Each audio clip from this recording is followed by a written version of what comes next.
hoje a parte 2 da casa mal-assombrada. Tem uma tocha. Tem algumas coisas aqui. Tá aqui a tocha. Casa mal-assombrada. Uau. Tem um cara com arco e flecha. Eu vou pegar a flecha.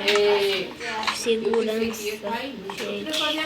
Oi, gente, hoje a parte 2 da casa mal-assombrada. Eu vou botar minha parte 3 pra vocês. Eu achei um bocado de pessoas aqui, ó. Quantas pessoas mortas que entraram nessa casa.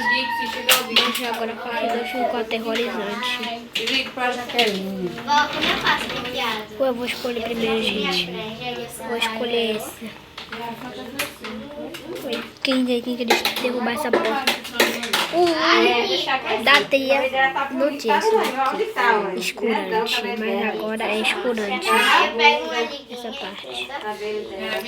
Vai demorar pra quebrar essa porta. Então com bastante tocha. O telefone, ela ligou pra mim, tá onde? Lá de casa, de casa, o telefone tocando, né? Aí eu fiz tempo de na caixa, ela fez de tarde agora, tudo certo, ela ficava ali. Pronto, eu deixo mesmo. Não é porta de ferro, quebra. É porta de ferro. Vai ser você direito. Agora vai quebrar essa porta, gente. A perna toda. Eu fiz, Nicolas tinha... Agora eu Não vou fazer hoje não, a gente vai lá pra saber se tá atendendo, porque o telefone não tá pegando não. vou conseguir escapar da casa mal-assombrada. Sei, que eu não me abri, outros não. Hoje foi pouquinho. Eu consegui escapar da casa mal-assombrada. Aí a gente vai lá pra saber se tá, né? Eu já consegui escapar da casa mal-assombrada. Só, gente, que aqui tá escuro. Eu vou... Gente, cadê, gente? Aqui. Consegui escapar,